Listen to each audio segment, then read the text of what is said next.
சில பேரை இப்படி சொல்றது உண்டு, அடுத்தவங்களை அனுசரித்து நடந்துக்க தெரியல, அவன் என்ன சார் மனுஷன் அப்படிம்பாங்க. சக மனிதர்களோட எப்படி பழகிறது அப்படின்னு தெரியாததுனாலேயே பல பேர் இன்னைக்கு சங்கடப்பட்டுக்கிட்டு இருக்கிறாங்க.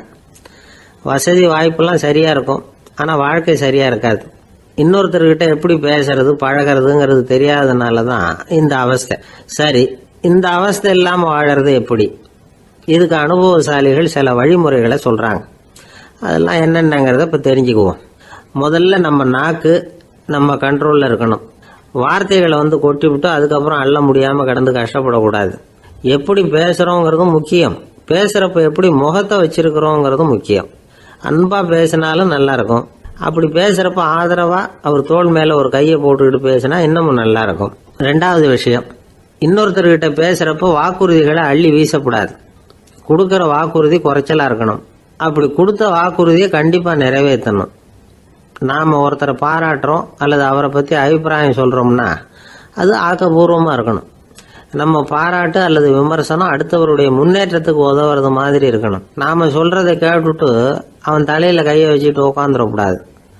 எப்பவும் உற்சாகமாக இருக்கணும், முகம் மலர்ச்சியாக இருக்கணும். மனுஷன் இருந்தால் வருத்தம், கவலை, ஏமாற்றம் எல்லாம் இருக்க தான் செய்யும். அதெல்லாம் மனசில் இருக்கட்டும். அந்த வருத்தமும் கவலையும் ஏமாற்றமும் சேர்ந்துக்கிட்டு நம்ம முகத்தில் இருக்கிற மலர்ச்சியை மூடி மறைக்கிறதுக்கு நாம் இடம் கொடுத்துடக்கூடாது.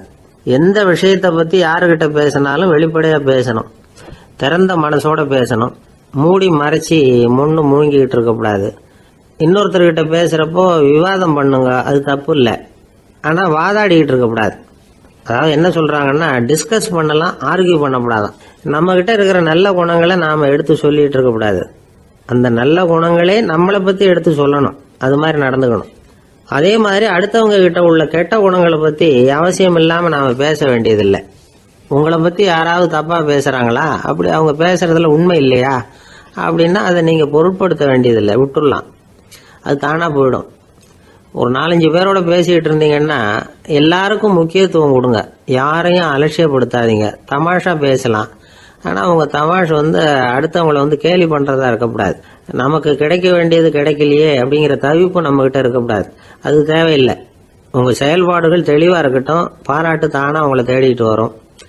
இன்னொரு மனுஷனுடைய மனசில் கௌரவமான ஒரு இடத்த பிடிக்கணும்னா நாம் இந்த குணத்தையெல்லாம் நம்மக்கிட்ட வளர்த்துக்கணும். இதெல்லாம் அனுபவசாலிகள் சொல்லியிருக்கிற குறிப்புகள். இந்த குறிப்புகளை சரியாக புரிஞ்சுக்கணும், அது முக்கியம். தப்பாக புரிஞ்சுக்கிட்டா என்ன ஆகும் தெரியுமா? இதை கேளுங்க. ஒருத்தர் வந்தார், சார் அடுத்தவங்க தோள் மேலே கையை போட்டுக்கிட்டு அன்பாக பேசணும்னு சொன்னீங்க, அப்படி தான் பேசினேன்.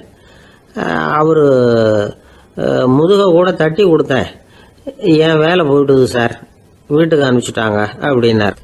யாருக்கிட்ட அப்படி பேசுனீங்கன்னு கேட்டோம். என் முதலாளிகிட்ட சார் அப்படிங்கிறார் ரொம்ப சோகமாக. ஒரு சின்ன பையன் வந்தான், அவனை பார்த்து ஒரு கேள்வி கேட்டோம். ஏன்ப்பா உங்கள் வீட்டில் அம்மா புத்திசாலியா அப்பா புத்திசாலியா அப்படின்னு. அவன் அலட்சியமாக நம்மளை பார்த்து சிரிக்கிறான். என்ன சார் இது, இந்த காலத்தில் இது கூட தெரியாமல் இருக்கிறீங்களே அப்படிங்கிறான். ஒரு சின்ன பையன் நம்மளை பார்த்து இப்படி கேட்டு விட்டானே அப்படின்னு நினைக்கிறப்போ நமக்கு ஒரு மாதிரி ஆகிடும். அதுக்கப்புறம்தான் இந்த தாத்தா பாட்டிலாம் சொல்கிற ஒரு கதை ஞாபகத்துக்கு வந்தது. அது என்ன கதை தெரியுமா? ஒரு ஊரில் ஒரு அம்மாவும் பிள்ளையும் இருந்தாங்களாம். அந்த மகனுக்கு திடீர்னு தேசாந்திரம் போய் வரணும்னு ஆசை வந்துட்டுது. ஊராக போய் சுற்றி பார்க்கணுங்கிற ஆசை. அந்த அம்மாவுக்கு இது பிடிக்கல. மகனை பிரிஞ்சு இருக்கிறதுக்கு அவங்க மனசு இடம் கொடுக்கல. வேணாப்பான்னு சொல்லி பார்த்தாங்க, அவன் கேட்கல. திடீர்னு புறப்படவும் செஞ்சுட்டான். சரி, இனிமேல் அவனை தடுக்க முடியாதுன்னு முடிவு பண்ணிக்கிட்டாங்க அந்த அம்மா. இருந்தாலும் புத்திசாலித்தனமாக ஒரு யோசனை பண்ணாங்க. மகனை கிட்டத்தில் கூப்பிட்டாங்க, அவங்ககிட்ட சொன்னாங்க, இதை பாருப்பா, நீ தேசாந்திரம் போகிறதுன்னு தீர்மானம் பண்ணிவிட்ட, அதை நான் தடுக்கலை, போயிட்டு வந்துடும். ஆனால் போகிறதுக்கு முன்னாடி எனக்கு ஒரு வாக்குறுதி கொடுத்துட்டு போ அப்படின்னாங்க. போகிறப்போ ராத்திரியாக இருந்தாலும் பகலாக இருந்தாலும் சரி, புளிய மரத்து நிழலில் தான் தங்கணும். திரும்பி வர்றப்போ இரவும் பகலும் நீ வேப்ப மரத்து நிழல்லே தங்கணும் அப்படின்னாங்க. சரி, அப்படியே செய்கிறேன்னு சொல்லி வாக்குறுதி கொடுத்தான் பையன். புறப்பட்டு போனான். போகிற வழியில் புளிய மரத்து நிழல்லே தங்கினான், தூங்கினான். அப்படி போய்கிட்டே இருந்தான். 7ஆவது நாள் அவன் உடம்பு சுகமில்லாமல் போயிட்டுது. ரொம்பவும் பலவீனமாயிட்டான். இனிமேல் நடக்க முடியாதுங்கிற நிலைமை வந்துட்டுது. யோசிச்சு பார்த்தான். சரி, இதுக்கு மேலே போக வேண்டாம் அப்படின்னு முடிவு பண்ணிட்டு திரும்பி வர ஆரம்பிச்சிட்டான். திரும்பி வர்றப்போ வழியில் வேப்ப மரத்து நிழலையே தங்கி தங்கி வந்தான். நாளுக்கு நாள் உடம்பு சரியாக வந்துட்டுது. 7வது நாள் வீட்டுக்கு வந்து சேர்றான். உடம்பு பழையபடியே கலகலப்பாயிட்டுது. பூரண சுகம். தேசாந்திரம் போன பையன் திரும்பி வந்துட்டானே அப்படின்னு அந்த அம்மா ஆச்சரியப்படலை. ஏன்னா அவங்களுக்கு தெரியும் இப்படி ஆகும்னு. பையன் சீக்கிரமாக திரும்பி வரணுங்கிறதுக்காக தான் அவங்க அந்த யோசனையை சொன்னாங்க. என்ன விஷயங்கிறதையும் அவங்களே சொன்னாங்க. மகனே, புளிய மரத்து நிழல் உடம்புக்கு உஷ்ணத்தை கொடுக்கும், சீக்க உண்டாக்கும். அதனால் நீ தொடர்ந்து புளிய மரத்து நிழலில் தங்கினாவே நோய்க்கு ஆளாயிட்ட. அதனால் பயணத்தை முடிச்சுக்கிட்டு திரும்பி வரணுங்கிற முடிவுக்கு வந்துட்ட. திரும்பி வர்றப்போ நீ தங்கினது வேப்ப மரத்து நிழல். அது உடம்புக்கு குளிர்ச்சியை தரக்கூடியது, நோயை தீர்க்கக்கூடியது.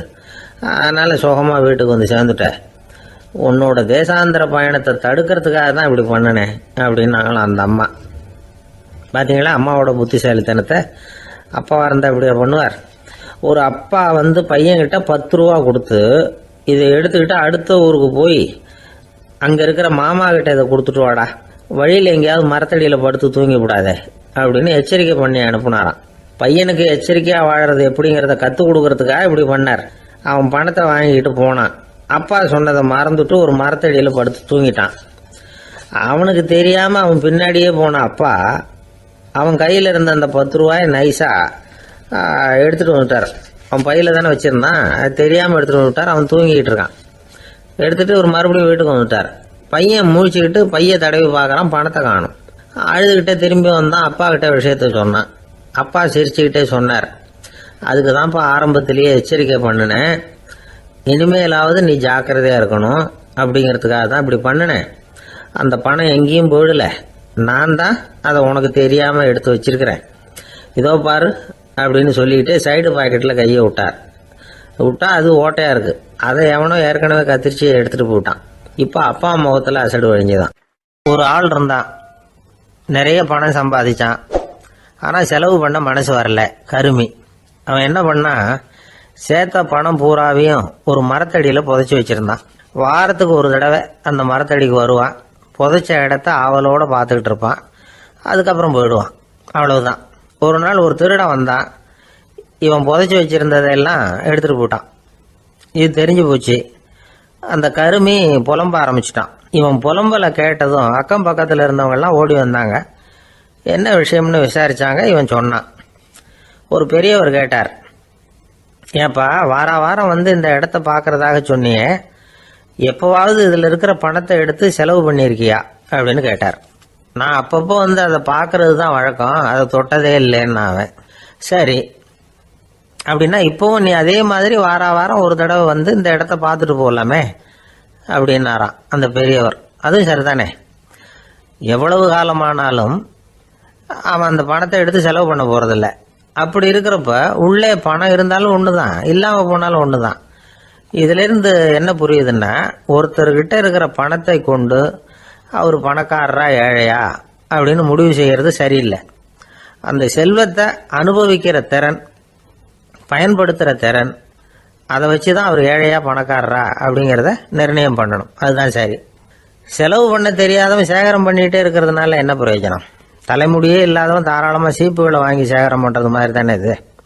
சில சமயம் செலவு பண்ண நாம் தயாராக இருந்தால் கூட அந்த செல்வம் நமக்கு பயன்படுறதில்ல. அரேபியாவில் ஒரு நகை வியாபாரி விலை உயர்ந்த முத்துக்களை எல்லாம் அவர் வச்சு வியாபாரம் பண்ணிகிட்டு இருந்தார். அவர் ஒரு சமயம் ஒரு பாலைவனம் வழியாக போயிட்டு இருக்கிறார் ஒட்டகத்தில். அப்போது திடீர்னு கடுமையான புயல் வீச ஆரம்பிச்சுட்டுது. திசை தவறி இவர் எங்கேயோ வந்துட்டார். கூட வந்தவங்களையும் காணலை, எங்கே போனாங்களோ தெரியல. இவர் ரொம்ப பயந்து போய் அங்கே எங்கேயுமா அலைஞ்சு திரியிறார். வழியே தெரியல. பசி கடுமையாயிட்டுது. ஒட்டகத்து முதுகில் ஒரு மூட்டை இருந்தது. அதை பிரித்து பார்த்தார். உள்ளே ஏதாவது இருக்கான்னு தேடி பார்க்குறார். அது வரைக்கும் கண்ணில் தட்டுப்படாத அபூர்வமான ஒரு பை கண்ணில் பட்டுது. ஆஹா, அதில் ஏதாவது சாப்பிட்றதுக்கு இருக்கும் அப்படின்னு நினச்சி ஆவலாக அதை பிரித்து பார்க்குறார். அந்த பையில் விலை உயர்ந்த முத்துக்கள் நிறைய இருந்துதான். அப்போ தான் அவர் நினச்சாராம், விலை உயர்ந்த முத்துக்கள் கூட சாப்பிட்றதுக்கு உணவாக முடியாது அப்படிங்கிறத புரிஞ்சுக்கிட்டாராம். எந்த நேரத்தில் எது நமக்கு தேவையோ அது நமக்கு தாராளமாக கிடைக்கணும். அப்படி அது கிடைக்கிறதுக்கு நம்மக்கிட்ட இருக்கிற செல்வம் பயன்படணும். அது நமக்கும் பயன்படலாம், நம்ம மூலமா அடுத்தவங்களுக்கும் பயன்படலாம். அதுதான் செல்வத்தின் பயன். ஒரு மரத்தடியில் ஒருத்தன் உட்காந்து அழுதுகிட்டு இருந்தான். அந்த பக்கமா வந்த இன்னொருத்தன் ஏப்பா அழுதுகிட்டு இருக்கிறேன்னு கேட்டான். இந்த இடத்துல தான் பூமிக்கு அடியில் பணம் இருக்குது, புதைச்ச இடம் தெரியல, அதான் அழறேன் அப்படின்னா. நல்லா ஞாபகப்படுத்தி பாரு, எந்த இடத்துல புதைச்ச அப்படின்னு கேட்டான் இவன். அது எப்படி எனக்கு தெரியும், புதைச்சி வச்சிருக்கிறவன் நான் இல்லையே, எங்க எழுத்து வீட்டுக்காரன் அப்படின்னானா இவன். ஒரு பல்கலைக்கழகம், அங்கே ஒரு இலக்கிய பேராசிரியர், அவர் பாடம் நடத்திக்கிட்டு இருந்தார். ராபர்ட் ப்ரௌனிங் எழுதிய கவிதைகளை பற்றி சொல்லிகிட்டு இருக்கிறார். மாணவர்களும் ரொம்ப அக்கறையாக அதை கேட்டுக்கிட்டு இருக்கிறாங்க. ஒரு குறிப்பிட்ட கவிதையை பற்றி சொல்லும் பொழுது அந்த பேராசிரியருக்கே ஒரு சந்தேகம். அதாவது அந்த கவிதையின் சரியான அர்த்தம் என்னங்கிறதுல சந்தேகம். பேராசிரியர் யோசனை பண்ணார். அந்த கவிதையை முழுசாக புரிஞ்சிக்க முடியல. அதனால் மாணவர்களை பார்த்து சொன்னார், மாணவர்களே, ஒரு நாள் பொறுத்துங்க, இந்த கவிதையை எழுதின கவிஞர் எங்கள் வீட்டுக்கு பக்கத்தில் தான் இருக்கிறார். இன்னைக்கு சாயந்தரம் நான் அவரை நேரிலேயே போய் பார்க்குறேன். பார்த்து இதுக்கு என்னங்க அர்த்தம்னு கேட்டுட்டு வந்துடுறேன். அதுக்கப்புறம் உங்ககிட்ட சொல்கிறேன் அப்படின்னாராம். அன்னைக்கு சாயந்தரமே அந்த பேராசிரியர் கவிஞரை தேடிக்கிட்டு போயிட்டார். கவிஞர் அவங்க வீட்டில் அவர் பாட்டு உட்காந்துருந்தாராம். இவர் போய் அவர் முன்னாடி உட்காந்தார். அப்புறம் கேட்டார், ஐயா, அந்த கவிதையின் முழு பொருள் என்னன்னு தெரிஞ்சுட்டு போகிறதுக்காக வந்திருக்கிறேன் அப்படின்னாராம். எந்த கவிதை அப்படின்னாராம் அவர். இவர் அந்த கவிதையை சொல்லியிருக்கார். கவிஞர் கொஞ்சம் யோசனை பண்ணிவிட்டு அப்புறம் சொன்னாராம், பேராசிரியரே, நீங்கள் கொஞ்சம் தாமதமாக வந்துட்டீங்கன்னாராம். இவருக்கு ஒன்றும் புரியல. நீங்கள் என்ன சொல்கிறீங்க, நான் தாமதமாக வந்துட்டேன்னா? நீங்கள் தான் உயிரோடு இருக்கிறீங்களே, அப்படி இருக்கும்பொழுது நான் தாமதமாக வந்துட்டேன்னா அது எப்படி அப்படின்னு இவர் குழம்பி இருக்கிறார். இப்போ கவிஞர் சொன்னாராம், ஐயா, நான் உயிரோடு இருக்கிறேன்னா இல்லையாங்கிறது முக்கியம் இல்லை. நான் அந்த கவிதை வரிகளை எழுதினப்போ 2 பேருக்கு அதோட அர்த்தம் தெரிஞ்சிருந்தது. இப்போ ஒரே ஒருத்தருக்கு தான் அதோட அர்த்தம் தெரியும் அப்படின்னாராம். பேராசிரியர் யோசனை பண்ணியிருக்கார். அப்படின்னா அந்த ஒருத்தர் கவிஞர் ராபர்ட் ப்ரௌனிங்கை தவிர வேற யாரா இருக்க முடியும்? இவர் தான் அப்படிங்கிறத அவர் மனசுல நினைச்சுக்கிட்டார். அதனால சொன்னார், ஐயா, நான் தாமதமாக வரல, அந்த கவிதையின் பொருள் என்ன அது சொல்லுங்கன்னார். பேராசிரியரே, நான் சொல்றது உங்களுக்கு புரியலன்னு நினைக்கிறேன். நான் இந்த வரிகளை எழுதினப்போ 2 பேருக்கு அதோட அர்த்தம் தெரிஞ்சிருந்தது. அந்த 2 பேர் யாருன்னா, ஒருத்தர் ராபர்ட் ப்ரௌனிங், அதாவது நான், இன்னொருத்தர் கடவுள். இப்போ அது கடவுளுக்கு மட்டும்தான் தெரியும். நானே இதை பற்றி பல தடவை யோசனை பண்ணி பார்த்தேன். இது ரொம்ப அழகானது, ஆனாலும் ரொம்ப வழுக்கலானது. அதை பிடிச்சிட்டோம்னு நினச்சிக்கிட்டு இருக்கும் பொழுதே காற்று மாதிரி அது உங்ககிட்ட இருந்து ஓடி போயிடுது. எனக்கு ரொம்பவும் வருத்தமாக தான் இருக்குது. நிச்சயமாக நான் தான் இந்த வரிகளை எழுதியிருக்கிறேன். அதில் அர்த்தம் இருக்குங்கிறது எனக்கு தெரியும், அதை நான் உணர்றேன். ஆனால் நீங்கள் என்னை மன்னிக்கணும், எனக்கே கூட அதை என்னால் விளக்க முடியல.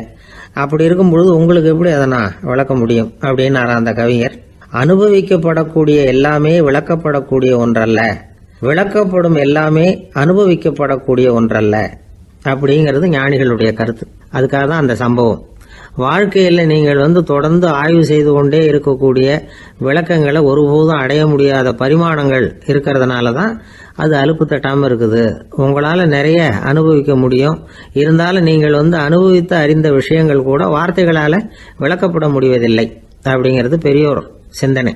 இதெல்லாம் ஒரு பக்கம் இருக்கட்டும்.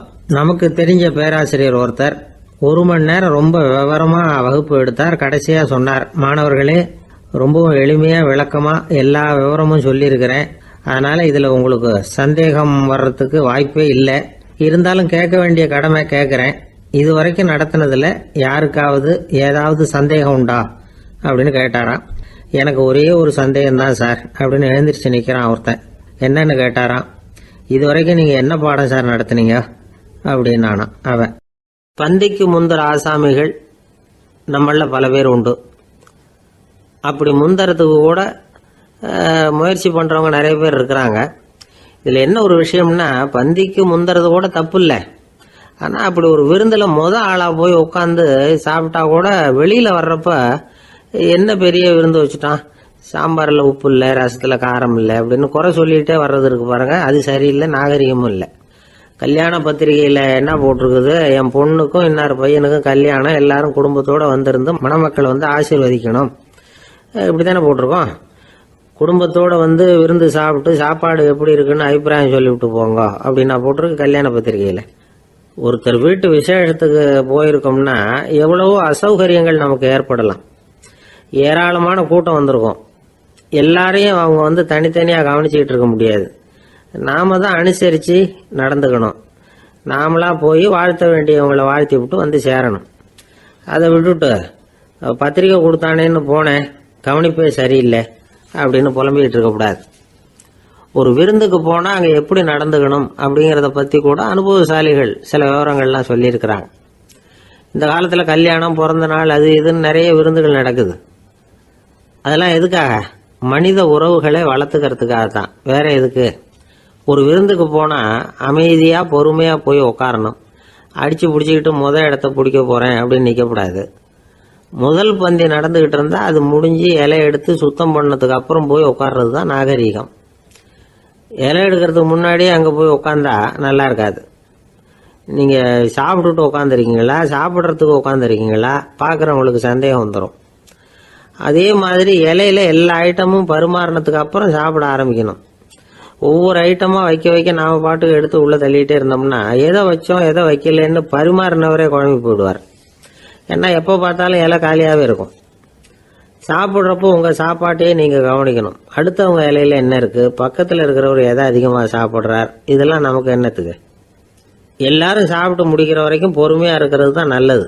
நீங்கள் மட்டும் திடீர்னு பாதியில் எழுந்திரிச்சு பக்கத்தில் இருக்கிறவங்களுக்கு சங்கடமாக இருக்குமேங்கிறதெல்லாம் யோசிக்காமல் நீங்கள் பாட்டு எழுந்திரிச்சு போகக்கூடாது. பக்கத்தில் உள்ளவங்க உங்களை எழுந்திரிக்க சொன்னால் எழுந்திரிச்சு போகலாம். விருந்துகளில் சாப்பாட்டை வீணாக்கிறதே ஒரு நாகரிகமாக போட்டுது.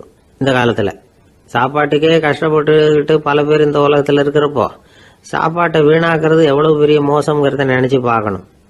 வேணுங்கிற அளவுக்கு கேட்டு வாங்கி சாப்பிட்றது தான் முறை.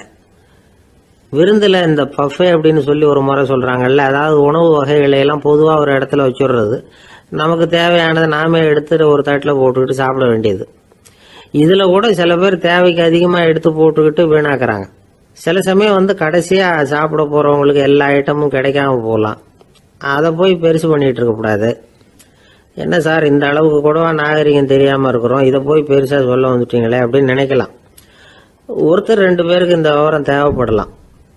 அவங்க காதலையும் இது விழட்டுமேங்கிறதுக்காக தான் இது. ஒரு பெரிய கல்யாண விருந்து நடந்துக்கிட்டு இருந்தது. விருந்து மண்டபத்து வாசலில் ஒருத்தர் நின்றுக்கிட்டு வர்றவங்களையெல்லாம் ரொம்ப மரியாதையாக வணங்கி உள்ளே அனுப்பி வச்சுக்கிட்டு இருந்தார். எப்படி தெரியுமா? வர்றவங்க கையெல்லாம் பிடிச்சி முத்தம் கொடுத்து அதுக்கப்புறம் உள்ளே அனுப்பி வச்சுக்கிட்டு இருந்தாராம். கூட்டம்லாம் முடிஞ்சதுக்கப்புறம் அவர்கிட்ட போய் கேட்டிருக்கிறாங்க, சார் நானும் எவ்வளவோ விருந்துகளுக்கு போயிருக்கிறேன், இருந்தாலும் இவ்வளவு மரியாதையாக வர்றவங்க கைக்கெல்லாம் முத்தம் கொடுத்து வரவேற்கிறத இங்கே தான் பார்க்குறேன் அப்படின்னு சொன்னாங்க. அதுக்கு அவர் சொன்னார், அட போங்க சார், நான் முத்தம் கொடுக்கல, முந்தின பந்திக்கு வந்து சாப்பிட்டவங்களே அடுத்த பந்திக்கும் வர்றாங்களான்னு மோந்து பார்த்து அனுப்பி வச்சுக்கிட்டு இருந்தேன் அப்படின்னார். ஒருத்தன் எப்படி நடந்துக்கிறாங்கிறத வச்சு தான் அந்த ஆள் எப்படிங்கிறத நாம் முடிவு பண்ணுறோம். ஆளுமைன்னு சொல்கிறோம்ல, அதுக்கு வந்து சூழ்நிலைகளை ஆளுகின்ற தன்மை அப்படின்னு விளக்கம் கொடுக்குறார் ஒரு உளவியல் நிபுணர். சரி, ஒரு மனிதனுடைய ஆளுமையை உருவாக்குகிற விஷயங்கள் என்னென்ன? பிறப்பு, வளர்க்கப்பட்ட விதம், படிப்பு, நண்பர்கள், சமுதாயம், இப்படி நிறைய உண்டு. ஆளுமையின் அடிப்படையில் சில மனநோய்கள் உண்டாகுது.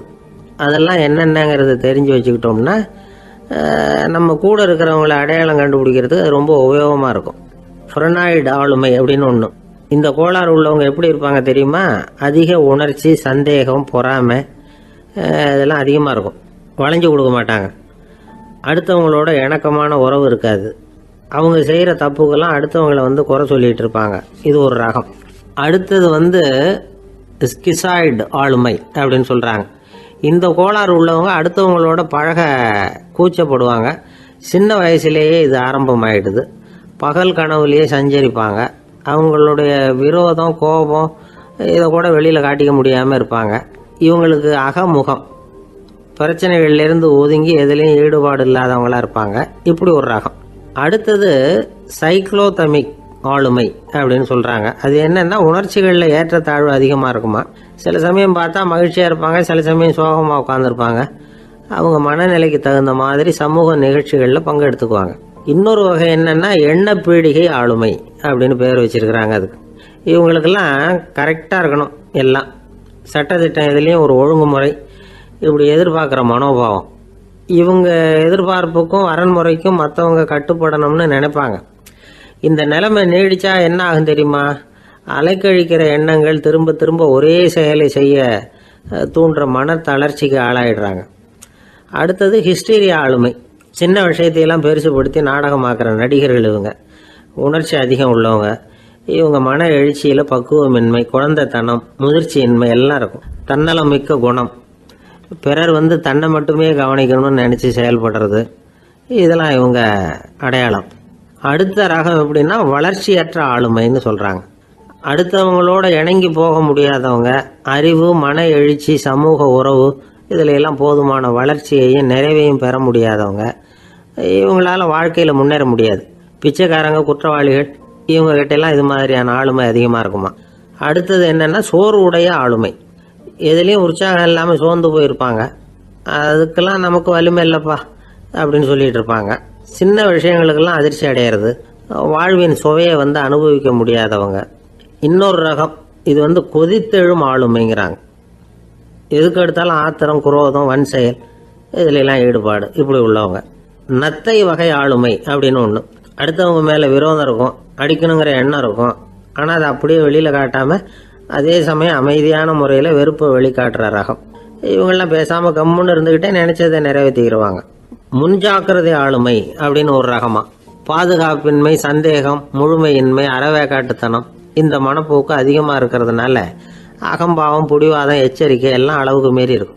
இதுவரைக்கும் நாம் பேசிக்கிட்டு இருந்த ஆளுமை பண்புகள் அளவுக்கு அதிகமாக போயிட்டுதுன்னா ஆளுமை கோளாறுகள் ஏற்படும். அதன் அடிப்படையில் மனவியாதிகள் வருமா. அதனால் இணக்கமான, எல்லாரும் விரும்புகிற இயல்பான ஆளுமையை பெறுவதற்கு நாம் முயற்சி செய்யணும் அப்படிங்கிறது மனோதத்துவ நிபுணர்களுடைய ஆலோசனை. ஒருத்தர் ஒரு மனோதத்துவ டாக்டரை தேடிட்டு வந்தாராம். டாக்டர், எனக்கு மனசில் ஏதோ வியாதி, ஆளுமை கோளாறு, அதாவது எனக்கு சீக்கிரமாக செத்து போனால் தேவையில்லைன்னு தோணுது அப்படின்னாராம். உடனே அந்த டாக்டர், சரி அப்படின்னா இங்கே இருங்க, நான் வைத்தியம் பார்க்குறேன் அப்படின்னாராம். ஒருத்தர் முகத்தை தொங்க போட்டுக்கிட்டு ஒரு மாதிரியாக வந்தார். என்ன விஷயம்னு விசாரித்தேன்.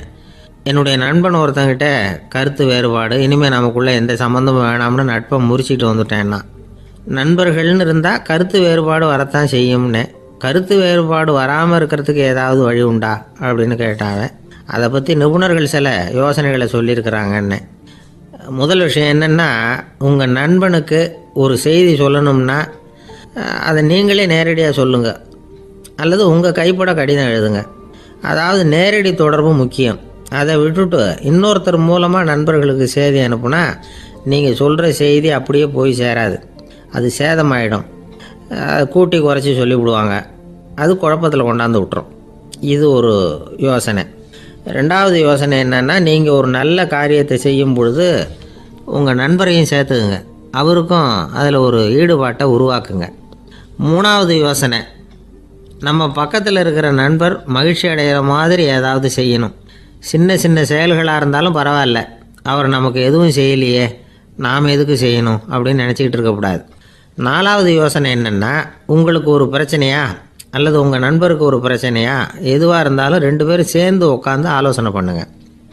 நம்ம யோசனையும் கேட்கப்படுதே அப்படிங்கிற நினைப்பே அவருக்கு ஒரு மன நிறைவை உண்டாக்குமா.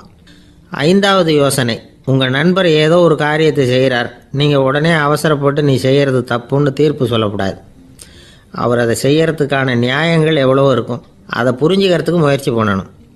6வது யோசனை, உங்கள் நண்பர் என்ன சொன்னாலும் அதை பொறுமையாக கேளுங்க. அவர் சொல்கிறத புரிஞ்சுக்கணும், அவர் சொல்ல விரும்புகிறத புரிஞ்சுக்கணும், அவர் சொல்ல முடியாமல் தவிக்கிறதையும் புரிஞ்சுக்கணும். இப்படி 3 விதமாகவும் அவரை புரிஞ்சுக்கிட்டு அதுக்கு தகுந்த மாதிரி செயல்படணும்.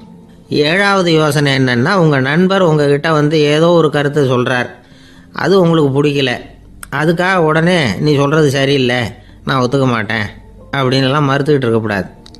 அவர் சொல்கிறத கேட்கணும், பொறுமையாக சிந்திக்கணும், அதுக்கப்புறம் பதில் சொல்லணும். இப்படிலாம் நடந்துக்கிட்டால் நண்பர்களுக்குள்ள கருத்து வேறுபாடு வர்றதுக்கு வாய்ப்பே இருக்காது அப்படின்னு வல்லுநர்கள் தொகுத்து சொல்லியிருக்கிறாங்க இந்த யோசனைகளை. எனக்கு தெரிஞ்ச சில நண்பர்கள் உண்டு, அவங்களுக்குள்ளேயும் கருத்து வேறுபாடுகள் வராமல் இருக்கிறதுக்கு சில நுட்பங்களை கையாளுறது உண்டு. ஒருத்தர் சொன்னார், அந்த டாக்டர் சின்ன வயசுலேருந்து என் கூட பழகினவர், நாங்கள் 2 பேரும் இணை பிரியாத நண்பர்கள். இருந்தாலும் எனக்கு உடம்பு சரியில்லைன்னா நான் அவர்கிட்ட வைத்தியம் பார்த்துக்க மாட்டேன் அப்படின்னார் ஒருத்தர். ஏன் அப்படின்னு கேட்டேன். எங்கள் நட்பு கெட்டுப்படக்கூடாது இல்லையா, அதனால தான் அப்படின்னார் இவர். ஒரு சிகை அலங்கார கூடம். ரொம்ப சுறுசுறுப்பாக எல்லாரும் வேலை செஞ்சுக்கிட்டு இருக்கிறாங்க. முடி வெட்டிக்க வந்திருக்கிறவங்க நிறைய பேர் எல்லாரும் வரிசையாக உட்காந்துருக்குறாங்க. அந்த சமயத்தில் திடீர்னு கதவை திறந்துக்கிட்டு ஒருத்தர் உள்ளே வர்றார். அவர் ஒரு பெரிய மனிதர். அவரும் முடி வெட்டிக்கிறதுக்காக தான் உள்ளே வந்திருக்கிறார். அவரை பார்த்த உடனே அங்கே வரிசையில் உட்காந்துருந்தவங்க எல்லாரும் எழுந்திரிச்சு அவர்கிட்ட வந்துட்டாங்க. அவரை சுற்றி நின்றுக்கிட்டாங்க. எப்படி இருக்கிறீங்க, நல்லா இருக்கீங்களா அப்படின்னு விசாரிக்க ஆரம்பிச்சிட்டாங்க. எல்லாம் முடிஞ்சதும் வந்தவர் கேட்டார், வரிசையில் கடைசியாக இருக்கிறவர் யார் அப்படின்னு கேட்டார். ஏன்னு கேட்டாங்க. நான் அதுக்கு அடுத்தபடியாக உட்காரணும், அதுக்காக தான் கேட்குறேன் அப்படின்னார். உடனே அங்கே இருந்தவங்கள்லாம் என்ன சொன்னாங்க தெரியுமா? நீங்கள் வரிசையில் காத்திருக்கக்கூடாது, நீங்கள் அரசாங்கத்தின் தலைவர், உங்களுக்கு நேரம் முக்கியம், அதனால் நீங்கள் முன்னாடி போங்க அப்படின்னு சொன்னாங்க. ஆனால் அதை அவர் கேட்கல. தோழர்களே, உங்களுடைய கருத்துக்கு ரொம்ப நன்றி. எல்லாரும் வரிசையாக தான் வரணும், அதுதான் முறை. வரிசையில் வரணுங்கிற நடைமுறையை நானும் பின்பற்ற விரும்புகிறேன். நாம் எல்லாரும் சமமானவர்கள் அப்படின்னார். இப்படி சொல்லிவிட்டு வரிசையில் கடைசியாக இருந்த ஒரு நாற்காலியில் போய் உட்காந்துக்கிட்டார். தன் சட்டை பையில் இருந்த ஒரு செய்தித்தாளை எடுத்தார், படிக்க ஆரம்பிச்சிட்டார். ஆனால் அங்கே இருந்தவங்களால இதை பார்த்துக்கிட்டு சும்மா இருக்க முடியல. ஒருத்தர் எழுந்திரிச்சு வந்தார். ஐயா, இப்போ என்னுடைய முறை வந்திருக்குது, நான் தான் போக வேண்டிய முறை. உங்களை இங்கே காத்திருக்க வைக்கிறத விட ஒரு 5 ஆண்டுகளுக்கு கூட நான் முடி வெட்டிக்காமே இருந்துட முடியும் அப்படின்னார். அவர் மறுபடியும் சொன்னார், ஐயா, நீங்கள் வரிசை முறையை தாண்டி போக விருப்பப்படல, சரி, ஆனால் என்னுடைய முறையை மாற்றி கொடுக்கறதுக்கு எனக்கு முழு உரிமை இருக்குது. இதுக்கு பதிலாக உங்களுடைய கடைசி இடத்த நான் எடுத்துக்கிறேன், இதை நீங்கள் மறுக்க முடியாதுன்னார். அங்கே இருந்த மற்றவங்களும் இதை ஒரு மனசாக வற்புறுத்த ஆரம்பிச்சிட்டாங்க. அந்த பெரிய மனிதர் பார்த்தார், சரின்னு கடைசியாக ஒத்துக்கிட்டார். அவர் யார் தெரியுமா? அவர் தான் மாவீரர் லெனின். ரஷ்யாவில் கிரெம்ளின் சிகை அலங்கார கூடத்தில் தான் இது நடந்தது. எல்லாரும் இந்நாட்டு மன்னர்கள்னு வாயளவில் பேசுகிறதுல என்ன பிரயோஜனம்? நாம் எல்லாரும் சமங்கிறத நடைமுறையில் கடைபிடிச்சி காட்டினவங்க கொஞ்சம் பேர் தான். அவங்களில் ஒருத்தர் தான் லெனின். வரிசையில் நின்று வர்றதுங்கிறது ஒரு சிறந்த பண்பு, உயர்ந்த பண்பு. இன்றைக்கி பல இடங்களில் அது நமக்கு தேவைப்படுது. ஒரு ரேஷன் கடை வாசல், கடை திறக்கிறதுக்கு முன்னாடியே எல்லாரும் வரிசையில் நின்றுட்டாங்க. கடைசியாக வந்த ஒருத்தர் க்யூவில் முன்னாடி போகிறதுக்கு முயற்சி பண்ணுறார். ஏற்கனவே நின்றுட்டு இருக்கிறவங்க அவரை முன்னாடி போகிறதுக்கு விட மாட்டேங்கிறாங்க. கடைசியாக போய் நில்லையா அப்படின்னு எல்லாரும் கத்துறாங்க. அது அவர் காதில் வாங்கலை. முண்டி அடிச்சுக்கிட்டு முன்னாடி போகிறதுக்கே முயற்சி பண்ணிகிட்டு இருக்கிறார். எல்லாரும் சேர்ந்து அவரை வலுக்கட்டாயமாக இழுத்து கொண்டாந்து பின்னாடி கொண்டு போய் நிறுத்திவிட்டு சொன்னாங்க, இதை பாருப்பா, நாங்கள் இருக்கிற வரைக்கும் நீங்கள் முன்னாடி போய் எதையும் வாங்க முடியாது, தெரிஞ்சுக்கோ அப்படின்னாங்க. இப்போ அந்த ஆள் சொன்னாராம், நான் இங்கே பின்னாடி நிற்கிற வரைக்கும் நீங்களும் எதுவும் வாங்க முடியாது அப்படின்னாராம். ஏன்னு கேட்டிருக்கிறாங்க. நான் தான் அந்த கடையை திறக்க வேண்டிய ஆள் அப்படின்னா. ஒருத்தர் ஒரு தவறு செஞ்சு விடுறாருன்னு வச்சுக்கோங்க. உடனே நீ செஞ்சது தவறு அப்படின்னு சொல்கிறது ஒரு வகை. அதுக்கு பதிலாக எது சரின்னு அவர் புரிந்து கொள்ள உதவி செய்கிறது இன்னொரு வகை. இந்த 2வது வகை இருக்குது பாருங்கள், நிர்வாக இயலில் இது ரொம்ப முக்கியம். அலுவலகத்தில் வேலை பார்க்குற ஒருத்தர் முக்கியமாக தெரிஞ்சுக்க வேண்டியது என்ன தெரியுமா? சக ஊழியர்கள்கிட்ட எப்படி பழகணும், மேலதிகாரிகள்கிட்ட எப்படி பழகணும், தனக்கு கீழே வேலை செய்கிறவங்கக்கிட்ட எப்படி பழகணும், வாடிக்கையாளர்கள்கிட்ட எப்படி பழகணும், இவங்க எல்லார்கிட்டையும் செம்மையான உறவை ஏற்படுத்திக்கிறது எப்படி. இதையெல்லாம் சொல்லிக் கொடுக்குற பாடம் தான் இன்டர் பர்சனல் ஸ்கில், திறமையான உறவு அப்படிங்கிறது. எந்த வேலையில் இருந்தாலும் சரி, இந்த உறவுகளை வளர்க்கும் திறன் உள்ளவங்க சீக்கிரம் முன்னுக்கு வந்துடுறாங்க. மற்றவங்க கிட்ட உறவை பலப்படுத்திக்கிறது எப்படி அப்படின்னு தெரிஞ்சுக்கிட்டோம்னா எந்த ஒரு தடையையும் சுலபமாக தாண்டி செய்கிற தொழிலில் முன்னுக்கு வந்துடலாம். ஹார்வர்டு பல்கலைக்கழகத்தில் ஒரு கணக்கெடுப்பு பண்ணி பார்த்தாங்களாம். பார்க்குற வேலையில் எது மாதிரி குணாதிசயம் உள்ளவங்க வேகமாக முன்னுக்கு வர்றாங்க அப்படின்னு தெரிஞ்சுக்கிறதுக்காக இந்த கணக்கெடுப்பு. வெவ்வேறு துறையில் வேகமாக முன்னுக்கு வந்திருக்கிற பல பேரை சந்தித்து இந்த சர்வேயை நடத்தியிருக்கிறாங்க. அவங்க கண்டுபிடிச்சி சொல்லியிருக்கிற உண்மை என்ன தெரியுமா? ஒருத்தர் ஒரு வேலையில் இருந்தால் அது சம்பந்தப்பட்ட சப்ஜெக்ட் பற்றிய அறிவு 35% இருந்தால் போதுமா. ஆனால் உறவுகளை வளர்க்கக்கூடிய திறன், இன்டர் பர்சனல் ஸ்கில்லு 65% வேணும். இப்படி உள்ளவங்க சீக்கிரம் முன்னுக்கு வந்துடுறாங்களாம். அதனால் ஒருத்தருக்கு வேலை சரியாக புரியலைன்னா கூட விவரமாக மற்றவங்கக்கிட்ட பழகிறது எப்படின்னு புரிஞ்சால் போதும், அவர் முன்னுக்கு வந்துடலாம். அலுவலகங்களில் மட்டும் இல்லை, எல்லா இடங்கள்லையும் இது ரொம்ப முக்கியம். வீட்டுக்குள்ளேயும் இது ரொம்ப முக்கியம், வீட்டுக்கு வெளியேயும் இது முக்கியம். அடுத்தவங்க கிட்ட பழகிறது எப்படிங்கிறத தெரிஞ்சிக்காதவன் வாழ்க்கையில் முன்னேற முடியாது. இன்றைக்கி ஆயுதங்களால் காயப்படுத்தி கொள்ளுகிறவர்களை விட வார்த்தைகளால் காயப்படுத்தி கொள்ளுகிறவர்கள் தான் அதிகம். பெரியவங்க என்ன சொல்கிறாங்க தெரியுமா? நீங்கள் இந்த பூமியில் பிறந்ததன் அர்த்தம் பூர்த்தி ஆகணும்னா அடுத்தவங்களுக்கு உதவி பண்ணுங்க. அடுத்தவங்களுக்கு உதவி செய்ய முடியாவிட்டால் கூட பரவாயில்லை, ஆனால் யாரையும் புண்படுத்தி விடாதீங்க அப்படின்னு சொல்கிறாங்க. எனக்கு தெரிஞ்ச ஒருத்தர் ஒரு அலுவலகத்தில் வேலை பார்க்குறார். அவர் சொல்லுவார், எனக்கு இந்த இன்டர்பர்சனல் ஸ்கில் ரொம்ப அதிகம் சார். சக ஊழியர்கள்கிட்ட ரொம்ப சுமூகமாக நடந்துக்குவேன். என் கூட வேலை பார்க்குற ஒருத்தருக்கு ஏதாவது ஒரு கஷ்டம்னா அந்த சமயத்தில் அவர் செய்ய வேண்டிய வேலையை நான் செஞ்சிருவேன் சார் அப்படிம்பார். நான் அவர்கிட்ட சமீபத்தில் அப்படி ஏதாவது செஞ்சுருக்கீங்களா அப்படின்னு கேட்டேன். செஞ்சுருக்கேன் சார். போன வாரம் புதன்கிழமை ஆஃபீஸில் என் பக்கத்து சீட்டுக்காரருக்கு வயிற்று வலி. உடனே நான் மெடிக்கல் லீவ் போட்டுவிட்டு எங்கள் வீட்டுக்கு போயிட்டேன் சார் அப்படின்னார். ஒரு சீன தேசத்து அரசர் இருந்தார். அவருக்கு வயசாயிட்டுது. அவருக்கு அடுத்தபடியாக அவருடைய புள்ள பட்டத்துக்கு வரணும், ஆட்சி பொறுப்பை ஏற்றுக்கணும். ஒரு நல்ல தலைவனுக்கு இருக்க வேண்டிய பண்புகள்லாம் தன்னுடைய மகனுக்கு இருக்கணும்னு விரும்பினார் அந்த அரசர். அதனால் இளவரசனை பக்கத்தில் இருந்த ஒரு குரு கிட்ட அனுப்புனார். இளவரசன் அவர்கிட்ட போய் சேர்ந்தான். அந்த குரு என்ன பண்ணார் தெரியுமா? இவனை பார்த்து சொன்னார், இதை பாருப்பா, நீ என்ன பண்ணுற, இப்போவே பக்கத்தில் இருக்கிற காட்டுக்கு போ, நடு காட்டில் போய் ஒரு இடத்துல உட்காந்துக்கோ. அங்கே என்னென்ன சத்தம்லாம் உன் காதில் விழுதுன்னு கவனித்து கேளு. உன் காதில் விழுந்த ஓசைகள் என்னென்னங்கிறத என்கிட்ட வந்து சொல்லு, அதுதான் எனக்கு தெரியணும், உனக்கு வேலையும் அதுதான் அப்படின்னு சொல்லி அனுப்பி வச்சுட்டார். இளவரசன் காட்டுக்கு போனான். குரு சொன்னபடியே ஒரு இடத்துல உட்காந்து கவனித்து கேட்டான். அதுக்கப்புறம் குருக்கிட்ட திரும்பி வந்தான். என்னென்ன சத்தம்லாம் கேட்ட அப்படின்னு கேட்டார் குரு. குருவே, காட்டில் நான் பறவைகள் சத்தம்லாம் கேட்டேன், மிருகங்களின் ஓசையையும் கேட்டேன், இதை தவிர இடி மின்னல் மழை இதுகளோட சத்தத்தையும் கேட்டேன் அப்படின்னா. குரு யோசனை பண்ணார், நீ இன்னமும் சரியாக கேட்கல, அதனால் மறுபடியும் காட்டுக்கு போ, கொஞ்ச நாள் தங்கியிருந்து கேட்டுட்டு வா அப்படின்னார். இளவரசனுக்கு ஒன்றும் புரியல. இருந்தாலும் குருவின் கட்டளையாச்சே, மறுக்க முடியுமா? உடனே அவன் மறுபடியும் காட்டுக்கு போனான். ஒரு இடத்துல உட்காந்தான். கொஞ்ச நேரம் உன்னிப்பாக கவனித்து கேட்டான். சில நாள் கழித்து குருக்கிட்ட திரும்பி வந்தான். குருவே, இந்த தடவை சில துல்லியமான சத்தங்களை எல்லாம் கேட்டான். தேனீ பறக்கிற சத்தம், நீரோடையின் மெல்லிய ஓசை, இதெல்லாம் கேட்டேன்னா. குரு சிரித்தார். நீ மறுபடியும் காட்டுக்கு போ, இன்னும் சில நாள் அங்கே இரு, முழுமையாக கவனமாக கேட்டுட்டு வா அப்படின்னு சொல்லி அனுப்பி வச்சுட்டார். இளவரசனுக்கு குழப்பம் அதிகமாயிட்டுது. ஒன்றுமே புரியல. மறுபடியும் காட்டுக்கு போனான். மௌனமாக ஒரு இடத்துல உட்காந்துட்டான். அப்படியே தியானத்தில் ஆழ்ந்துட்டான். சில நாளில் அவனுக்கு இதுவரை கேட்காத ஓசைகள்லாம் கேட்க ஆரம்பிச்சிட்டுது. இதைத்தான் நான் கேட்கணும்னு என்னுடைய குரு எதிர்பார்த்துருக்கிறாருங்கிறத புரிஞ்சுக்கிட்டான். உடனே குருக்கிட்ட ஓடனான். குருவே, இந்த தடவை காதுகளுக்கு கேட்க முடியாத சில ஓசைகளை கூட என்னால் உணர முடிஞ்சுது. பூ மலருகிற ஓசை, சூரியனால் பூமி சூடாகிறப்போ எழுகிற ஓசை, காலை பனித்துளி இந்த புல்லுலாம் குடிக்கிற ஓசை, இது எல்லாம் என்னால் நல்லா கேட்க முடிஞ்சுது அப்படின்னா. குருவுக்கு இப்போ தான் திருப்தி ஏற்பட்டு தான். இளவரசனை பார்த்து சொன்னார், இதை பாருப்பா, இப்போ தான் நாட்டை ஆளுகிற தகுதி உனக்கு வந்திருக்குது அப்படின்னு சொல்லி அதுக்கு விளக்கமும் கொடுத்தாராம்.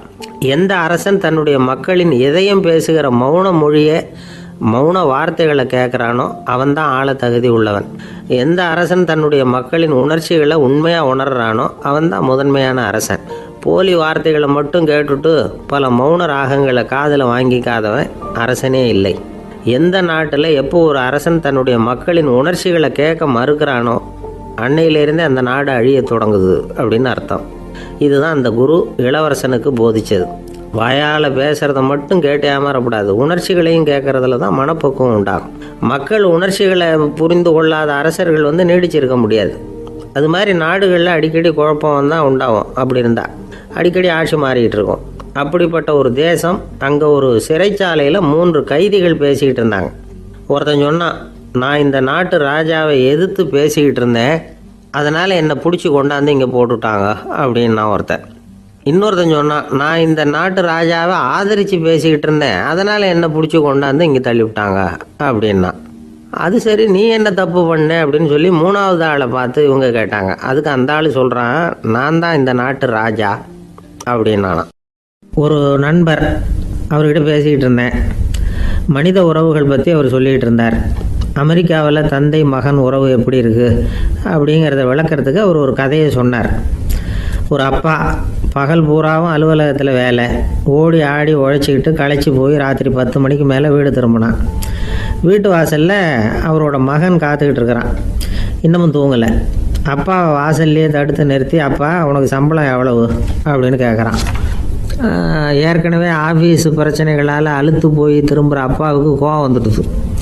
என்னடா இப்படிலாம் கேளுன்னு உங்கள் அம்மா உனக்கு சொல்லி கொடுத்தாளா அப்படின்னு சொல்லிவிட்டு உள்ளே போய் சட்டையை கட்டி மாட்டி விட்டு குளிச்சு விட்டு மறுபடியும் வெளியில் வந்து உடையை மாற்றுகிற சமயம் அப்போ மறுபடியும் மகன் உள்ளே வந்து நிற்கிறான் அவர் முன்னாடியே. அப்பா உனக்கு எவ்வளவு சம்பளங்கிறான் மறுபடியும். அப்பாவுக்கு எரிச்சல் அதிகமாகிட்டுது.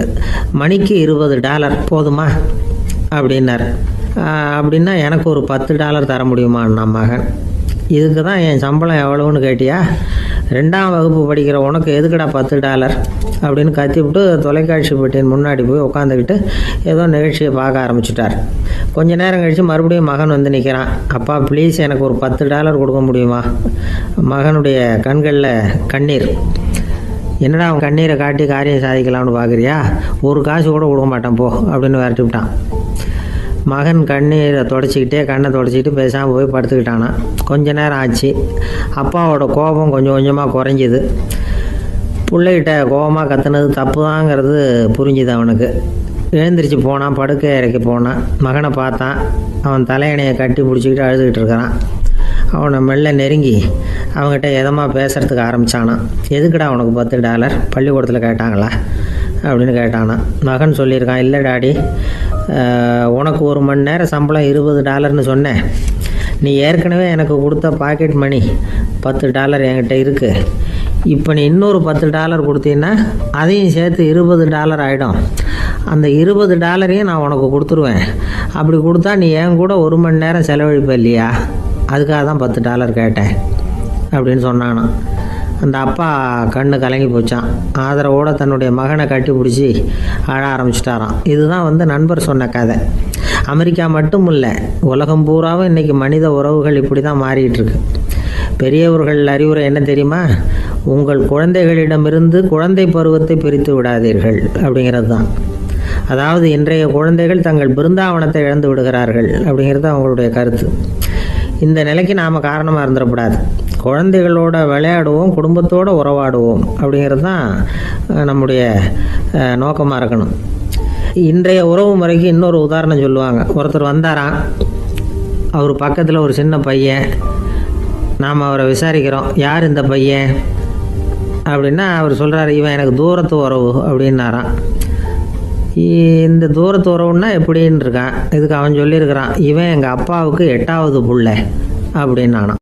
கணவன் மனைவி அன்பாக இருக்கணும், ஒருத்தர் நல்லா புரிஞ்சுக்கணும், விட்டு கொடுக்குற மனப்பான்மை வேணும். அதுதான் ஒரு நல்ல குடும்பம். இன்றைக்கி பல குடும்பங்களில் அர்த்தமில்லாத சண்டைகள் தான் அதிகம். கிராமப்புறங்களில் வேடிக்கையாக ஒரு கதை சொல்லுவாங்க. ஒரு ஊரில் ஒரு ஆள் இருந்தான், வேலை வெட்டி இல்லாமல் சும்மாவே இருந்தான். அவனுக்கு கல்யாணம் பண்ணி வச்சாங்களாம். மனைவி வந்து சேர்ந்தா, சும்மாவே உட்காந்துருக்கிறியே, ஏதாவது சம்பாதிக்கிற வழியை பாரு அப்படின்ட்டு இருக்கா. அதுக்கு தான் யோசனை பண்ணிகிட்டு இருக்கிறேன், ஒரு அருமையான ஐடியா அப்படின்னு நானா. என்ன அது சொல்லு அப்படின்ட்டுருக்கா. அவள் ஒரு ஆட்டுக்குட்டி வாங்க போகிறேன்னு இருக்கான். அதை வாங்கி என்ன பண்ண போகிறேன்னா, அந்த குட்டி வளரும், பெருசாகும், அதுக்கப்புறம் அது நிறைய குட்டி போடும் அப்படின்ட்டுருக்கான். சரி, அப்புறம் என்ன, அதையெல்லாம் சந்தையில் கொண்டுட்டு போய் விற்றுவிட்டு அந்த காசுக்கு ஒரு எருவு மாடு வாங்கலாம். சரி, அது எதுக்கு? எருவு மாடு நிறைய பால் கொடுக்கும், அதை கொண்டுகிட்டு போய் பால் பண்ணையில் கொடுப்பேன், அல்லது நானே விற்றுருவேன், கை நிறைய காசு கிடைக்கும். அதுக்கப்புறம் ஒரு பசுமாடு வாங்குவேன், பாலையும் விற்கலாம், நாமளும் காய் போட்டு சாப்பிட்லாம், இப்படிலாம் சொல்லியிருக்கான். அப்போ அந்த பொண்ணு சொல்லிச்சான், அடுத்த தெருவில் இருக்கிற எங்கள் அம்மா வீட்டுக்கும் கொஞ்சம் பால் கொடுத்து அனுப்பலாம் அப்படின்ட்டுருக்கான் அந்த பொண்ணு. இந்த இடத்துல கணவனுக்கு கோவம் வந்துட்டுது. அது எப்படி உங்கள் அம்மா வீட்டுக்கு எதுக்கு கொடுக்கணும், அதெல்லாம் முடியாதுன்றிருக்கான். இந்த இடத்துல சண்டை ஆரம்பமாயிட்டுது. கொஞ்ச நேரத்தில் 2 பேரும் சத்தம் போட ஆரம்பிச்சிட்டாங்க. கடுமையான சண்டை நடக்கிறத பக்கத்து வீட்டுக்காரன் காதில் வாங்கினான். அவன் ஓடியாந்தான். அவனுக்கு தெரியும், வாங்காத மாட்டுக்காக இப்படி சண்டை போட்டுக்கிட்டு இருக்கிறாங்கங்கிறது அவனுக்கு புரியும். அவன் ஓடி வந்து சொன்னான், ஏண்டா உன்னோட பசுமாட்டை ஒழுங்காக கட்டி போடக்கூடாதான்ருக்கான். என்னடா சொல்கிறேன்னா, இவன் உன் மாடு என் தோட்டத்தில் வந்து மேய்ஞ்சுட்டுது, பயிரெலாம் நாசமாயிட்டுது, 10,000 ரூபா அளவுக்கு சேதம், அதை வாங்கிட்டு போகிறதுக்கு தான் வந்தேன், குடுறா 10,000 நானா. இவன் அரண்டு போயிட்டான். அப்புறம் சொன்னான், டே நான் இன்னும் மாடே வாங்கலையே, அதுக்குள்ளே அது வந்து எப்படிடா உன் தோட்டத்தில் மேயும், என்னடா வளர்றேன்ருக்கான். நீ தாண்டா இப்போ உளறிக்கிட்டு இருக்க, மாடே வாங்கலை, அதுக்குள்ளே எப்படிடா வந்து உன்னுடைய மனைவி அவங்க அம்மா வீட்டுக்கு பால் கொடுத்து அனுப்ப முடியும் அப்படின்னு அவன் கேட்டானா. நம்ம ஆளுக்கு இப்போ தான் புத்தி வந்துதான். அர்த்தமே இல்லாத சண்டை போட்டுக்கிட்டு இருக்கிறோம் அப்படிங்கிறத அவன் புரிஞ்சுக்கிட்டானான். இது நம்ம முன்னோர்கள் சொல்லியிருக்கிற ஒரு கதை. சண்டையில் தான் அர்த்தம் இல்லையே தவிர கதையில் அர்த்தம் உண்டு. அதாவது இல்லாத விஷயங்களுக்காக சண்டை போட்டுக்கிட்டு இல்லறத்தை வீணாக்கிக்கிட்டு இருக்கிற மனிதர்கள் இன்றைக்கு நிறைய பேர் இருக்கிறாங்க. ஒருத்தன் தன்னுடைய மனைவியை பற்றி மாமனார்கிட்ட புகார் சொன்னானா, மாமா உங்கள் பொண்ணு அர்த்தமில்லாத சண்டை போடுறா, எதுக்கு எடுத்தாலும் எடுத்து எறிஞ்சு பேசுகிறா அப்படின்ட்டுருக்கான். நீ எப்படி மாப்பிள்ளை அதை சமாளிக்கிற அப்படின்னு கேட்டிருக்காரு அவர். அவள் எடுத்து எறிகிறது என் மேலே படாமல் ஒதுங்கி நின்றுக்கிறேன் அப்படின்னு நானா இவன். ஒரு பெரியவர்கிட்ட பேசிக்கிட்டு இருந்தேன். அவர் என்கிட்ட ஒரு கேள்வி கேட்டார். திருடர்கள் எத்தனை வகை தெரியுமா உனக்கு அப்படின்னார். இதுதான் அவர் கேட்ட கேள்வி. எதுக்காக என்ன பார்த்து அந்த கேள்வி கேட்டார தெரியல. இருந்தாலும் நான் அவருக்கு பதில் சொன்னேன். திருடர்களில் எத்தனையோ வகை உண்டுங்க. கார் திருடன், சைக்கிள் திருடன், முகமூடி திருடன், எப்படி சொல்லிகிட்டே போகலாம். இருந்தாலும் என்னுடைய சிற்றறிவுக்கு எட்டின வரையில் திருடர்களை 2 வகையாக பிரிக்கலாம் அப்படின்னு நினைக்கிறேன். ஒன்று ராத்திரியில் திருடுற திருடன், இன்னொருத்தன் பகலில் திருடுற திருடன். அதாவது பகல் திருடன், ராத்திரி திருடன் அப்படின்னு பெரியவர் சிரித்தார். என்ன சிரிக்கிறீங்களே, என்ன கள்வர்கள் 4 வகை அப்படின்னு ஆரம்பித்தார். எப்படின்னு கேட்டேன். சாப்பாட்டுக்கு இல்லாமல் திருடுறாங்க பாருங்க, அது ஒரு வகையான். சாப்பாட்டுக்கு இருந்தும் திருடுறாங்க பாருங்க, அது ஒரு வகையான். இதை தவிர இன்னும் ஒரு 2 வகை திருட்டு உண்டு. அது என்னன்னா, ஆண்டவன் கிட்ட இருந்து நாம திருடுற திருட்டு, இன்னொன்று என்னன்னா நம்ம கிட்ட இருந்து ஆண்டவன் திருடுற திருட்டு அப்படின்னார். எனக்கு ஒன்றும் புரியல. என்ன சார் இது, ஆண்டவனையே திருடன்னு சொல்றீங்களே அப்படின்னு ஆச்சரியமா. ஆமாங்க, ஆண்டவனை கல்வன்னு சொல்றது இல்லையா. காஞ்சிபுரத்துக்கு பக்கத்தில் திருக்கார்வனம் அப்படின்னு ஒரு ஊர் இருக்கு. அங்கே உள்ள பெருமாளுக்கு கல்வர்னு தான் பேர். அது மட்டும் இல்லை, திருமங்கை ஆழ்வார் தம்முடைய திரு நெடுந்தாண்டகத்தில் கார்வனத்துள்ளாய் கல்வா அப்படின்னு தான் அழைக்கிறார் அப்படின்னு நிறைய உதாரணம்லாம் சொல்ல ஆரம்பித்தார். அதுக்கப்புறம் அவர்கிட்ட பேசி நான் புரிஞ்சுக்கிட்ட விவரங்களை தான் நான் இப்போ உங்ககிட்ட சொல்ல போகிறது. அதாவது அவர் சொன்ன முதல் வகை திருடர்கள் சாப்பாட்டுக்கு இல்லாமல் திருடுறவங்க. இவங்களை திருத்தி போடலாம். சாப்பாட்டுக்கு இருந்தும் பணம் சேர்க்கணுங்கிற ஆசையால் பொய் கணக்கெல்லாம் எழுதுறாங்க பாருங்க, அவங்க தான் 2வது வகை. 3வது வகை திருட்டு தான் மிகப்பெரிய திருட்டு. இறைவனுக்கு சொந்தமானதை நம்முடையதுன்னு நினைக்கிற திருட்டு. எது இறைவனுக்கு சொந்தமானது அப்படின்னா ஆத்மா. பகவானுக்கு சொந்தமான ஆத்மாவை நம்முடையதுன்னு நினைக்கிறது தான் அந்த மாபெரும் திருட்டு. இதுக்கு பேர் தான் ஆத்மாபகாரமா. சரி, இதுக்கு பரிகாரம் என்ன? எல்லாம் இறைவனுடையது, நமக்கு ஒன்றும் இல்லை அப்படின்னு நினைக்கிறது தான் இதுக்கு பரிகாரம். இதெல்லாம் இருக்கட்டும். 4வது திருட்டு ஒன்று சொன்னோம்ல, ஆண்டவன் நம்மகிட்ட இருந்து திருடுறது. அது எப்படி? ஆண்டவனை கல்வன்னு சொல்கிறாங்க, அது சரி. அவர் என்னத்தை திருடினார்? இப்போ இன்னொருத்தருக்கு சொந்தமான ஒன்றை எடுத்து வச்சுக்கிறது தான் கள்ளத்தனம். ஆனால் ஆண்டவன் எடுத்துக்கிட்டோம்னா இருக்கிறது எல்லாமே அவனுக்கு சொந்தம். அப்படி இருக்கிறப்போ அவரை எப்படி கல்வன்னு சொல்கிறது? இது என்ன புரியாமல் இருக்குதே அப்படின்னு சொல்லி பார்த்தா அதுக்கும் விளக்கம் சொல்கிறாங்க அவங்க.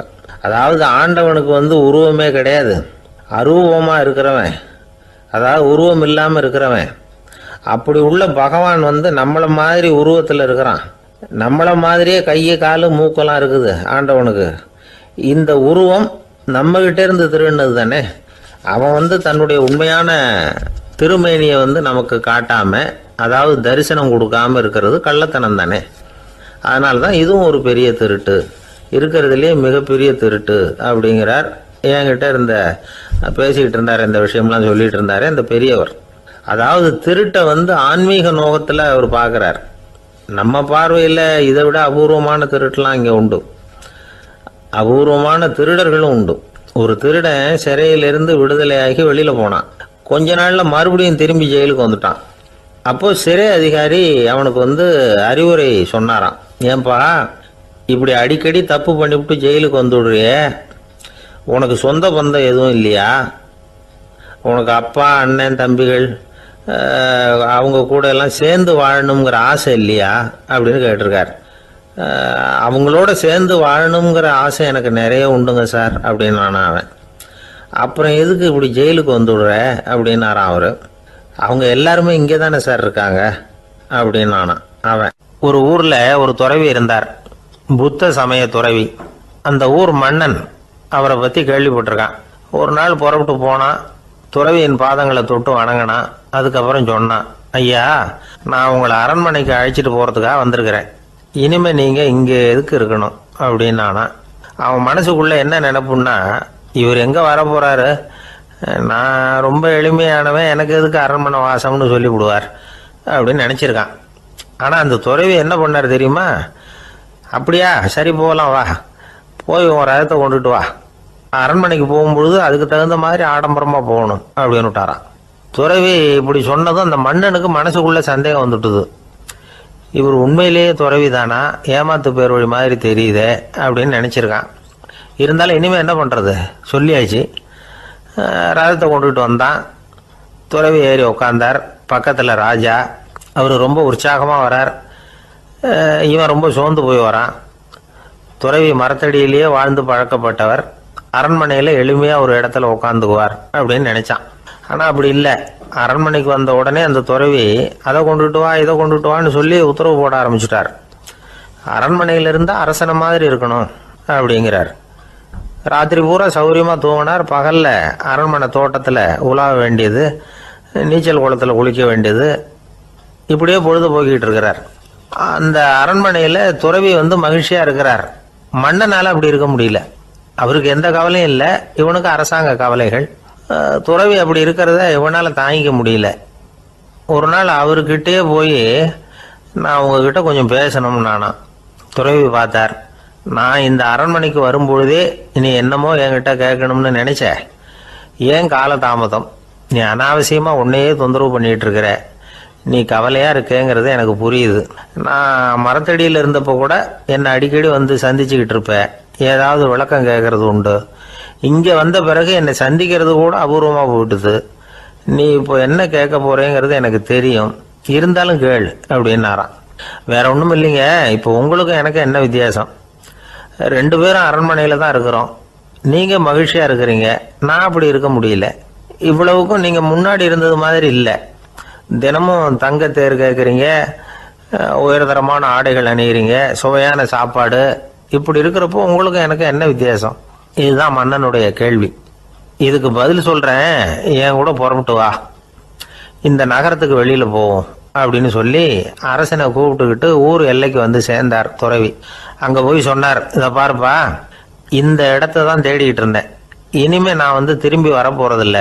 நீ என்னோட வர்றியா, திரும்பி போறியா அப்படின்னார். நான் எப்படிங்க உங்கள் கூட வர முடியும்? என்னுடைய நாடு, என்னுடைய சொத்துக்கள், மனைவி, மக்கள் எல்லாத்தையும் விட்டுட்டு எப்படிங்க வர்றதுன்னா. இப்போ அந்த துறவி சொன்னார், இப்போ வித்தியாசத்தை தெரிஞ்சுக்கிட்டியா? நான் அரண்மனையில் இருந்தேன், எல்லா வித பொருள்களும் உடையவனாக இருந்தேன், ஆனால் எதையும் சொந்தம் கொண்டாடுறவனா இருக்கல. ஆனால் நீ அப்படி இல்லை, எல்லாத்தையும் சொந்தம் கொண்டாடிக்கிட்டு இருக்கிற. இதுதான் நமக்குள்ள வித்தியாசம் அப்படின்னு சொன்னார். அரண்மனை ஆடைகளை அப்படியே களைஞ்சார், அரசங்கிட்ட கொடுத்தார். உன்னுடைய ஆடைகளை நீயே வச்சுக்கோன்னார். அவர் பாட்டுக்கு நடந்து போனார், திரும்பியே பார்க்கல. அரசனுக்கு அப்போதான் தன்னுடைய அறியாமை விளங்குச்சான். இதிலிருந்து நாம் புரிஞ்சிக்க வேண்டியது என்னன்னா, இந்த உலகத்தில் எத்தனையோ பொருள்கள், அதையெல்லாம் முறையாக பயன்படுத்தினா மகிழ்ச்சி. அதை விட்டுட்டு அதுக்கெல்லாம் சொந்தம் கொண்டாட ஆரம்பித்தா கவலை. நம்ம ஆட்கள் சொந்தம் கொண்டாடுற விதமே தனி. ஒரு ஆள் இன்னொருத்தங்கிட்ட ஒரு கொடை கடன் வாங்கியிருந்தான், திருப்பி கொடுக்கல. கொடையை கொடுத்தவன் கேட்டான், என்கிட்ட கடன் வாங்கினிய கொடை, அதை கொஞ்சம் திருப்பி தர்றியான்னா. அது உனக்கு இப்போ அவசரமாக தேவைப்படுதா அப்படின்னு கேட்டான் இவன். எனக்கு தேவைப்படலை, அந்த கொடையை நான் யாருக்கிட்ட வாங்கியிருந்தேனோ அவனுக்கு இப்போ அது அவசரமாக தேவைப்படுது அப்படின்னானா அந்த ஆள். ஒரு ஊரில் ஒரு புகழ்பெற்ற பத்திரிகையாளர் இருந்தார். அவர் ஒரு நாள் திடீர்னு இறந்து போயிட்டார். அதுக்கப்புறம் நேராக சொர்க்கத்துக்கு போனார். சொர்க்கத்தின் வாசலில் நின்றுக்கிட்டு இருந்த ஒருத்தர் அவரை தடுத்தார். இதை பாரு, ஏற்கனவே இங்கே 12 பத்திரிகையாளர்கள் இருக்கிறாங்க, அவங்களுக்கே இங்கே வேலை இல்லை. அதுக்கு என்ன காரணம்னா, சொர்க்கத்தில் திடுக்கிடும் செய்திகள்லாம் ஒன்றும் கிடையாது. அப்படி என்ன இருக்க போகுது? இங்கே எல்லாம் அது ஒழுங்காக நடந்துக்கிட்டு இருக்கோம். எல்லாம் ஒழுங்காக நடந்தால் பத்திரிகைகளுக்கு சுவாரஸ்யமான கொலை கொள்ளை தீ வைப்பு இது மாதிரி எதுவும் இங்கே இல்லை. ஏற்கனவே இங்கே இருக்கிறவங்க எல்லாரும் மரத்தடியில் உட்காந்துக்கிட்டு தியானம் பண்ணிகிட்டு இருக்கிறாங்க. அந்த ஒரே செய்தி தான் தினமும் இங்கே வந்துக்கிட்டு இருக்குது. அதை படிக்கிறதுக்கே இங்கே ஆள் கிடையாது. அதனால் நான் என்ன சொல்கிறேன்னா, நீ பேசாமல் நரகத்துக்கே போயிடு. அங்கே எவ்வளவோ நிகழ்ச்சிகள் நடந்துக்கிட்டு இருக்கு. அங்கே தான் அதிகமான பத்திரிகையாளர்கள் தேவைப்படுறாங்க. அங்கே உனக்கு நிறைய வேலை இருக்கும். அதை செய்கிறதில்ல நீயும் மகிழ்ச்சியாக இருக்கலாம் அப்படின்னு சொன்னாராம். அங்கே அந்த சொர்க்கத்தின் வாசலில் நின்றுக்கிட்டு இருந்தவர். இந்த பத்திரிகையாளர் அங்கேயே நின்று கொஞ்சம் யோசனை பண்ணார். இவருக்கு சொர்க்கத்திலே இருக்கணும்னு தான் ஆசை. அதனால் மெதுவாக அவர்கிட்ட பேசினாராம். ஐயா, என்னை ஒரு 24 மணி நேரம் இங்கே உள்ளே இருக்கிறதுக்கு அனுமதி கொடுங்க. இங்கே இருக்கிற பல பத்திரிகையாளர்களை எனக்கு தெரியும். அவங்களில் சில பேரை சமாதானப்படுத்தி மெதுவாக பேசி நரகத்துக்கு அனுப்பி வச்சுட்றேன். நான் இங்கே இருந்துக்கிறேன். உங்கள் கணக்குப்படி 12 பேருக்கு மேலே இங்கே தாண்டாது. அப்படி பார்த்துக்கிறேன் அப்படின்னாராம். அவரும் யோசனை பண்ணி பார்த்துட்டு, சரி அப்படியே உனக்கு அனுமதி கொடுக்குறேன். ஆனால் ஒரு விஷயம், 24 மணி நேரம் தான் அனுமதி, அதுக்குள்ளே எல்லாம் நடக்கணும் அப்படின்ட்டுருக்கார். சரின்னு சொல்லிவிட்டு இந்த பத்திரிகையாளர் உள்ளே போனார். யோசனை பண்ணார். திட்டம் போட்டு ஒரு பொருளையை கிளப்பி விட்டார். சக பத்திரிகையாளர்கள் எல்லாம் கூப்பிட்டு சொன்னாராம், இந்த பாருங்க, நரகத்தில் ஒரு பெரிய தினசரி பேப்பரை கொண்டுகிட்டு வர்றதுக்காக திட்டம் போட்டுக்கிட்டு இருக்காங்க. அதுக்கு பல அதிகாரிகள் தேவைப்படுறாங்க. நிறைய சம்பளம் கிடைக்கும். யார் யாரெல்லாம் நரகத்துக்கு போக ஆசைப்படுறாங்களோ அவங்கெல்லாம் போகலாம் அப்படின்னு ஒரு பொருளையை கிளப்பி விட்டார். 24 மணி நேரம் கழித்து வாசல் பக்கம் போனார். அங்கே இருந்தவர்கிட்ட எத்தனை பேர் வெளியேறினாங்கன்னு விசாரிச்சாராம்.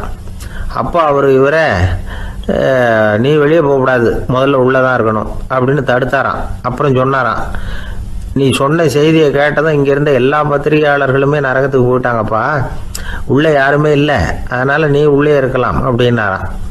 இதை கேட்டதும் இந்த பத்திரிகையாளரே குழம்பி போயிட்டார். ஒருவேளை உண்மையிலேயே நரகத்தில் புதுசாக பத்திரிகை ஏதாவது ஆரம்பிக்க போகிறாங்களோ அப்படின்னு அவரே நினைக்க ஆரம்பிச்சிட்டாராம். அப்புறம் சொன்னாராம், ஐயா என்னை விட்டுருங்க, நான் நரகத்துக்கே போயிடுறேன், அங்கே ஏதோ விசேஷம் இருக்கணும் அப்படின்னாராம். இல்லைன்னா இத்தனை பேரும் ஒட்டு மொத்தமாக அங்கே போகிறதுக்கு சான்ஸே இல்லை, என்னை தடுக்காதீங்கன்னு கெஞ்ச ஆரம்பிச்சிட்டாராம். மற்றவங்க நம்பணுங்கிறதுக்காக ஒரு பொருளையை கிளப்பி விட்டார். கடைசியில் தானே அந்த பொருளைக்கு ஆளாயிட்டார். அதாவது பிறரை ஏமாற்றிய அவரது மனம் கடைசியில் அவரையே ஏமாற்ற ஆரம்பிச்சுட்டு பாருங்க. நீங்கள் இப்படி அடுத்தவங்களை ஏமாத்துறதுக்கு உங்கள் மனசை பழக்கப்படுத்துறீங்க, ஆனால் கடைசியில் அதனால் நீங்களே ஏமாற்றப்படுகிறீர்கள் அப்படிங்கிறது பெரியவர்களுடைய புத்திமதி. அதனால் உங்கள் மனசுக்கிட்ட ரொம்ப எச்சரிக்கையாக இருங்கோ அப்படிங்கிறாங்க. நம்ம ஆளுங்க அங்கே போய் என்ன சொல்லுவாங்கன்னா, இந்த பாரு அங்கே போகாத இங்கே போகாதேன்னு பயமுறுத்துறது உண்டு. சில பேர் அங்கே பேய் இருக்குது, பிசாசு இருக்குது அப்படின்னு பொருளையை கிளப்பி விடுறது உண்டு. இருட்டு நேரம் காட்டு வழியாக ஒருத்தன் போய்கிட்டு இருக்கிறான். அங்கே பேய் பிசாசு நடமாட்டம் இருக்கிறதாக வதந்தி. இவன் பயந்துக்கிட்டே வேகமாக போகிறான். காடு முடிஞ்சு மெயின் ரோட்டுக்கு வந்து சேர்ந்தான். அப்பாடா, ஒரு பஸ்ஸு நின்றுக்கிட்டு இருக்கு தனியாக. இருட்டில் லேசாக தெரிஞ்சுது. ஓடி போய் ஏறி உள்ளே உட்காந்துக்கிட்டான். பயந்துக்கிட்டே போனவன் அப்புறம் தான் தெரியுது உள்ள யாருமே இல்லை, டிரைவரும் இல்லை, கண்டக்டரும் இல்லை, வேற யாரும் இல்லை. இவனுக்கு பேய் பயம் அதிகமாக போட்டுது. ஏன்னா நடு ராத்திரி. இந்த நேரம் பார்த்து அந்த பஸ்ஸு தானே நகர ஆரம்பிச்சுதான். இவனுக்கு இன்னும் பயம் அதிகமாக போட்டுது. ஏன்னா டிரைவர் சீட்டு காலியாக இருக்குது, பஸ்ஸு நகருது. இவன் உடம்பு பூரா நடுங்க ஆரம்பிச்சுட்டுது. வீல்னு கத்தலாமான்னு பார்த்தான். அந்த நேரம் பார்த்து அவன் தோளில் ஒரு கை விழுந்துதான். திடுக்கிட்டு திரும்பி பார்த்துருக்குறான். அங்கே டிரைவர் நிற்கிறார். அவர் சொன்னாராம், ஏன்பா ஏற்கனவே பஸ்ஸு